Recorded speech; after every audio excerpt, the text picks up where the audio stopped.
Hi guys, welcome to Dharna's kitchen. Carrot குழம்பு வைக்கிறது தேவையான பொருள். நான் வந்து குளிர் கரோடு வச்சுருக்கேன். இன்றைக்கி எந்த கரோட்லனா குழம்பு வச்சுக்கோங்க. கத்திரிக்காய் ஒரு 7 கத்திரிக்காய் எடுத்து வெட்டி வச்சுருக்கேன். தேவையான அளவுக்கு மீடியம் சைஸ் வெங்காயம், இந்த வெங்காயம் தான் இதில் வெட்டி வச்சுருக்கேன். வெங்காயம் தக்காளி இதை வெட்டி வச்சுருக்கேன். 10 பச்சை மிளகா, அதாவது காரம் எங்களுக்கு தேவைப்படாத பழையது இருந்தால் கூட பச்சை மிளகா தொட்டு சாப்பிட்லாம். அதனால் எனக்கு போட்டுருக்கோம். உங்களுக்கு தேவைன்னா போட்டுங்க, நகை விட்டுடுங்க. தேவையான அளவுக்கு எண்ணெய், இந்த சைஸில் 4 ஸ்பூனு வந்து மிளகாத்தூள் எடுத்து வச்சுருக்கிறேன். தேவையான அளவு உப்பு, எலுமிச்சம்பழம் சைஸு புளி. அடுப்பில் வச்சு தாளிக்க வேணாம். இது வந்து புதுசாக செய்கிறோம். நாங்கள் எங்கள் ஊரில் இப்படி தான் நாங்கள் செய்வோம். இங்கே வந்து தாளிக்க தான் தாளிக்கலாம். நாங்கள் ஊர் சைடு இப்படி தான் வைப்போம். தேவையான அளவுக்கு உப்பு, மிளகாத்தூள், மஞ்சத்தூள்,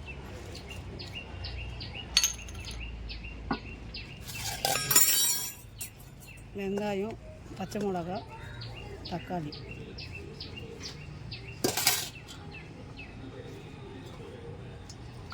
தண்ணியை ஊற்றி ஃபஸ்ட்டு நல்லா கொதிக்க வச்சிடணும். அடுப்பில் வச்சு அதை கொதிக்க வச்சிடும்.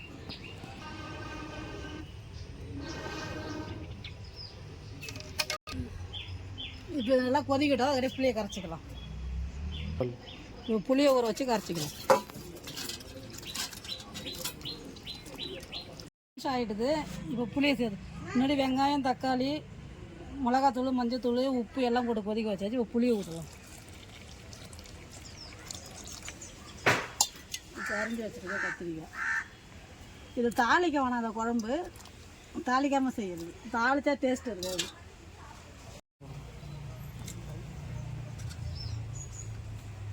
கருவேப்பிலை, கொத்தமல்லி, எண்ணெய். அது ஒரு 10 நிமிஷம் கொதிக்கட்டும். கொதிக்கும் போது இந்த வெந்தயத்தூளை போட்டு இறக்கணும். வறுத்து பொடி பண்ணி வச்சுருக்குது. இப்போ லாஸ்ட்டில் வெந்தயத்தூளை போட்டு இறக்கிடலாம்.